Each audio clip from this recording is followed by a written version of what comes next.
Hello, everybody. Welcome to my channel. As you may or may not know, I'm trying to become the most prolific reviewer of all time. I have a target to have 15,000 reviews.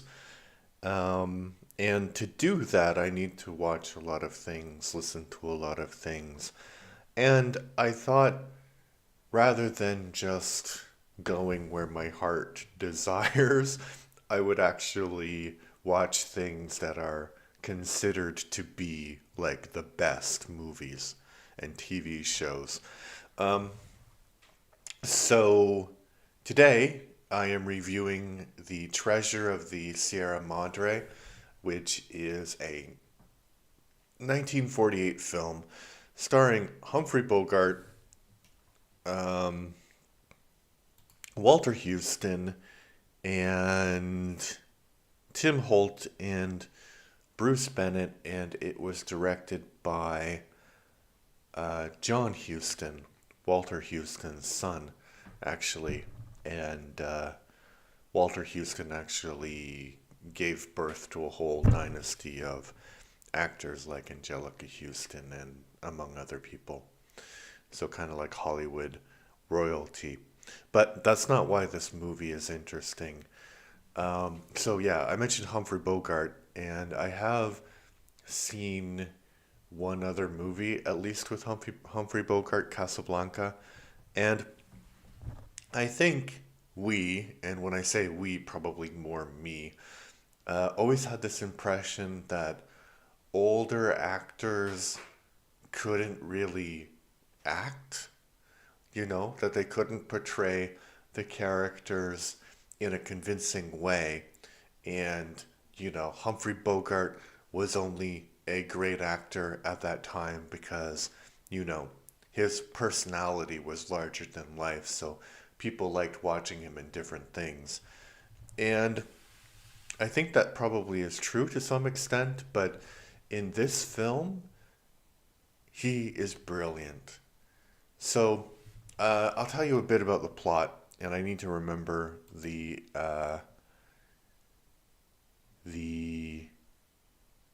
the characters.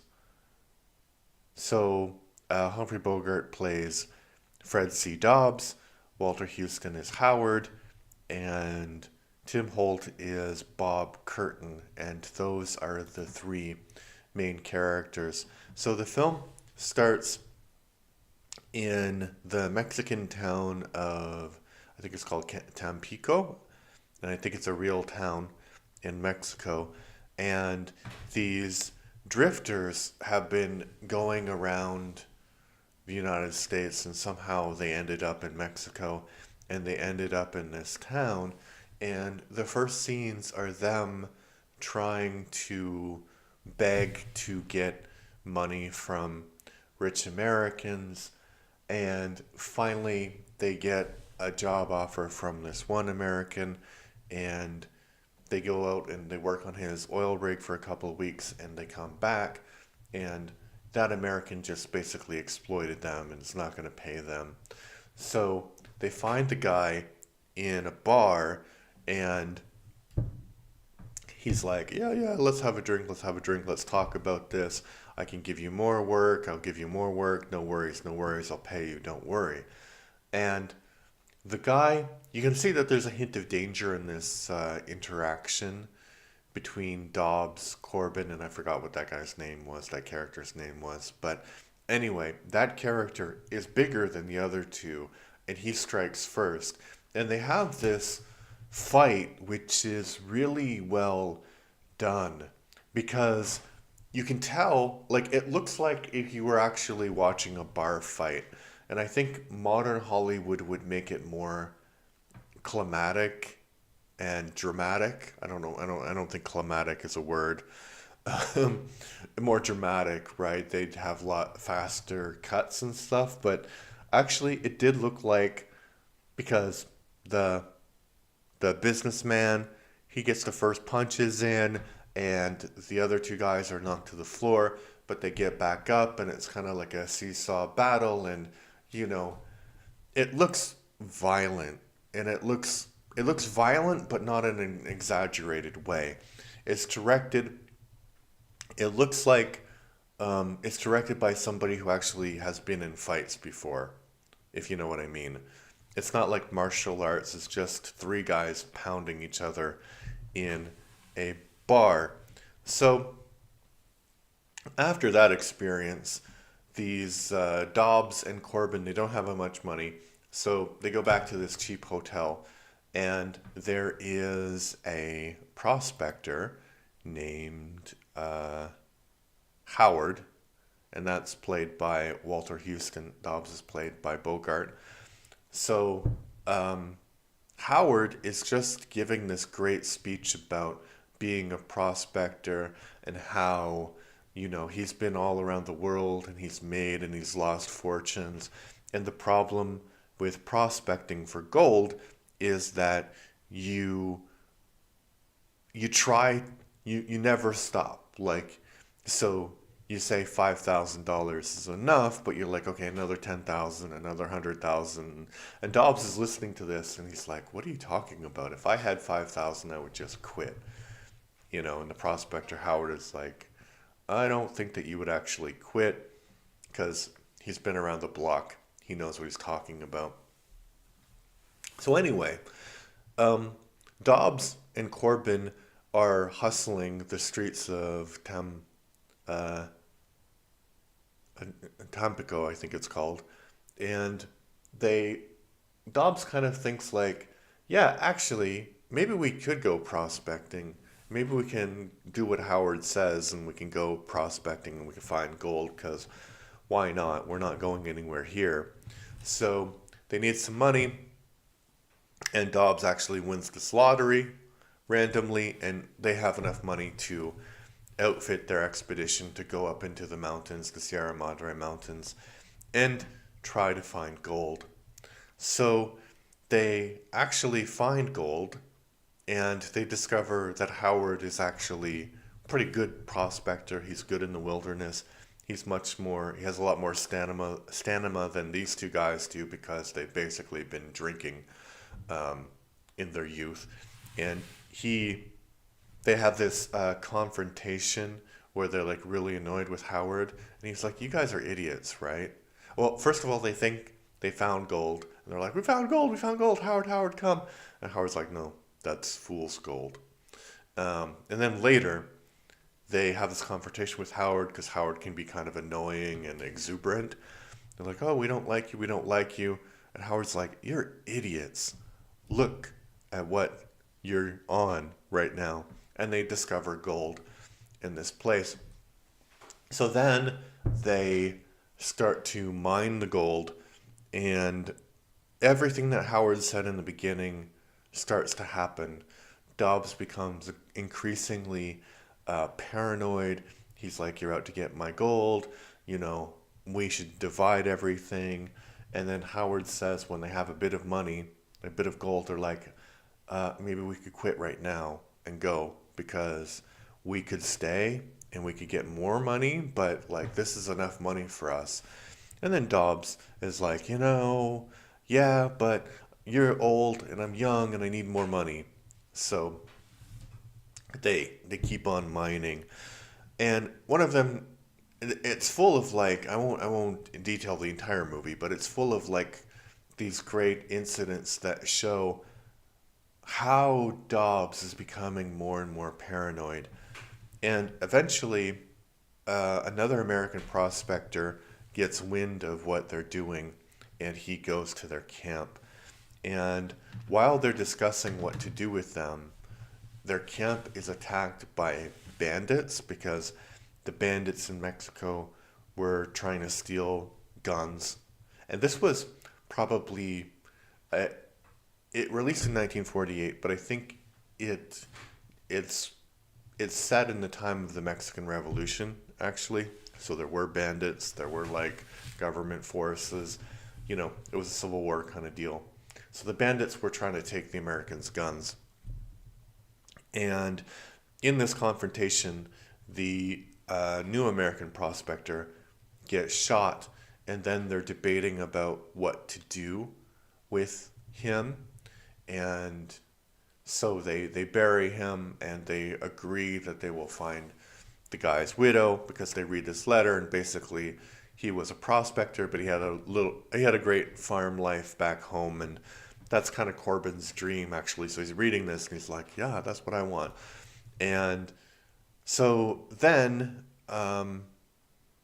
they're they get visited by these Indians. That's what the movie calls them. And so uh, basically they get visited by these Indians, and a boy has drowned, and they saved him, but he's not recovering. And this is a little bit of a white savior trope because Howard goes and he rescues the boy by using something he says he learned in Boy Scouts, which is weird. But anyway, he rescues the boy, and the Indians are very grateful, so they force him to stay with them for a week. And by this time, they're packing up all of their gold and they're traveling back to civilization to sell it. And so Corbin and Dobbs say, "Yeah, we'll take your money, we'll take your goods," they call it, back, and you can meet us in a week, and then we can divide up the profit. And Howard is like, I don't know, that sounds like a little bit weird, but they do it anyway. And the moment Howard is off on his adventure, Dobbs is like, you're trying, like he is like full blown paranoia right now. And eventually he murders Corbin, who they were friends. So he murders Corbin, or at least tries to murder Corbin, and he goes off on his way. And he's actually taken by um, the bandits, the Mexican bandits from before, and you know, they kill him and they steal the donkeys and the hides, and they want to sell the donkeys and the hides. But and this is the weird part. Like they find this gold powder, and they think that it's just sand to make the hides look more, to weigh more when they sell the hides. But I don't know how intelligent you need to be, but like, how can you not recognize that it's gold and not sand? But anyway, they throw the sand away and they go to sell the donkeys, and they get caught and arrested by the federales because the person that they're trying to sell the donkeys to sold the donkeys to this expedition. So he knows the donkeys and he knows that they've been stolen. So anyway, back to Corbin, sorry. Corbin was left for dead by Dobbs, and he gets rescued by the Indians, and the Indians take him to Howard, and Howard is able to save him, and they go looking for the gold, and they find that Dobbs was killed, and then they go to the place where one boy says that he saw the bandits throw the sand out, and it's like really, really windy, so all the gold is blown away. And the last scene is basically like Howard laughing at the irony of life. Like, they spent 6 months trying to get all this gold, and Dobbs died for it, and it's just blowing in the wind now. So, yeah, that's the basic plot of what happens.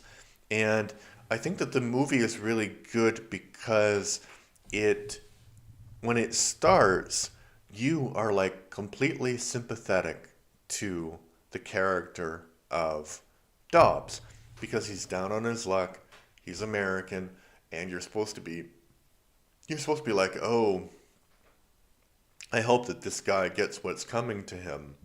But I read some criticism that they didn't like the fact that Dobbs slowly began, like, he didn't slowly turn more and more paranoid. But I think that's the whole point. Like, he was always like that, and the gold just revealed his true character. It wasn't like he was corrupted by the gold or anything, it just made it more extreme in his case. And the movie does a very good job of showing how his character was revealed, and you are sympathetic to him in the beginning, right? But then you realize, actually, he's not such a great guy. And the the contrast between him and Howard is really, really important in the movie. And the movie starts with it being Dobbs' perspective, but it ends with it being Howard's perspective. And Howard is this guy who doesn't make like deep more like how to describe him. He has like a lot of views on life because he's a prospector and he's seen this kind of thing multiple times.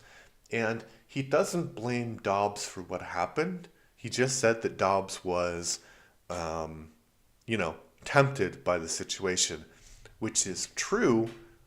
But on the other hand, he's also wrong, right? So the movie takes these two characters and makes like a big dichotomy between Dobbs and Howard, and Dobbs is supposed to be like this cynical guy, and he's wrong actually. Like his paranoia is completely unfounded. His friend Corbin was like genuinely his friend, right? But Howard is also wrong by being by kind of excusing the fact that Dobbs went mad for gold just because um, he was tempted, right? There's scenes where Dobbs wants to like beat some donkeys because they're going in the wrong direction. And I think that the movie is really, really good at what it's doing. You know, it's showing you the morality of the situation, and it's showing you how the perspective of the characters, but it's not actually telling you which one is right. And I really, really like that. Plus, it's an enjoyable story, right? And it's not, how to say this? It's not a plot which is predictable in any stretch of the imagination. I mean, if you watch this review, it's predictable, but the movie came out in 1948, so if you're super interested, maybe I should have said this before, but if you're super interested in the movie, maybe watch it first and then come back to this review. But I think that it's a valuable movie even if you do know what happens. Because it's not like a twist, the ending. It's more like a character study of Dobbs and also Howard as well. And yeah, Bogart does a really great job. And I mentioned before how I felt like actors of that generation didn't necessarily act, they just carried movies with their personality. And in this movie, Bogart is 100% acting. He's like, he's paranoid, he's talking to himself, and you can see that in the beginning, he was sort of like the movie kind of puts us in his perspective, and then it shows over time how that perspective is actually wrong. And it's really, really good filmmaking. Um, a few criticisms that I would have: I didn't like the white savior trope with Howard being like this medicine man because um, you know, he went to Boy Scouts or whatever. I think that it would be better if he had been actually a doctor in his former life, and he decided that being a doctor wasn't for him, and he became this prospector.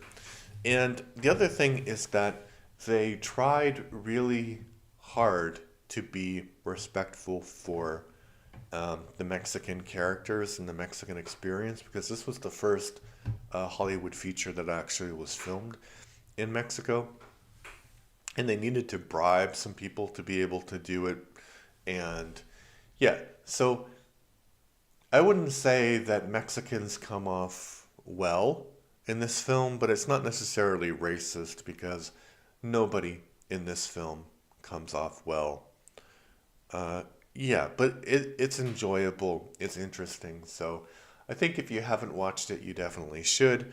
It probably is one of the better films of all time. I'd give it like an 8. An 8 out of 10. All right. Talk to you later. Bye bye.